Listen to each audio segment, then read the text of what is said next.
চতুৰ্থ বাৰ্ষিক বৰবাৰী ৰাস মহোৎসৱৰ ফালৰ পৰা সমূহ অসমবাসীলৈ আমি ধন্যবাদ জনাইছোঁ আৰু এই ৰাসলৈ আমি সকলো ৰাইজক অৰ্থাৎ অসমবাসী ৰাইজক আমি নিমন্ত্ৰণ জনাইছোঁ।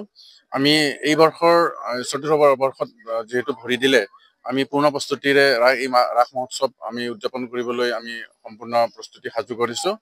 ইতিমধ্যে দেখিছে আজি প্ৰাক মুহূৰ্তত যথেষ্ট সংখ্যক এতিয়া ৰাইজ সমবেত হৈছে আৰু অহাকালি আমাৰ প্ৰতিমাসমূহ প্ৰতি স্থলত আমি স্থাপন কৰিম আৰু ইতিমধ্যে প্ৰত্যেক দিনাই আমাৰ 7 দিনীয়াকৈ আমি উদযাপন কৰিবলৈ লৈছোঁ আৰু প্ৰত্যেক দিনাই আমাৰ সাংস্কৃতিক যিহেতু অনুষ্ঠান আছে, আকৰ্ষণীয় সাংস্কৃতিক অনুষ্ঠানসমূহ আছে, আমি সকলো ৰাইজক অনুৰোধ জনাইছোঁ।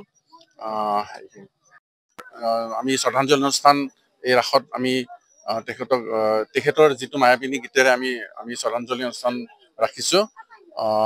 সেয়েহে আমি সমূহ ৰাইজৰ সেই গীতটি মোটামুটি আমি 1000মান আমি ইয়াতে শিল্পীয়ে তেখেতৰ মায়াবিনী গীত আমি পৰিৱেশন কৰিম বুলি আমি কালি আজি আৰম্ভণিৰ দিন।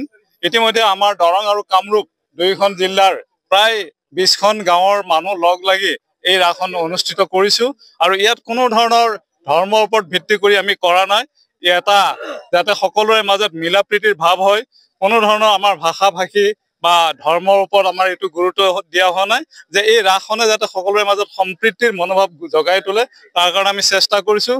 লগতে আজি যিহেতু 5 নৱেম্বৰ আমাৰ ভূপেন হাজৰিকাদেৱৰ, যাক আমি পৃথিৱীৰ আটাইবিলাক মানুহে চিনি পাওঁ আৰু আমাৰ অসমৰ হীৰা আমঠুতকৈ ওপৰত তেখেতৰ আজি জন্মদিন আৰু জন্মদিনটোৰ লগত বৰবাৰী ৰাস মহোৎসৱৰ সকলো বিষয় তথা আই মাতৃসকলক ধন্যবাদ জ্ঞাপন কৰিছোঁ।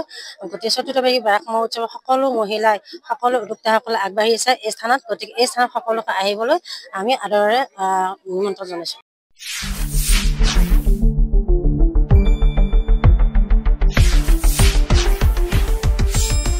শুদ্ধ আৰু বিস্তৃত বাতৰিৰ বাবে চাই থাকক নিউজ ডেস্ক ৰিপৰ্ট।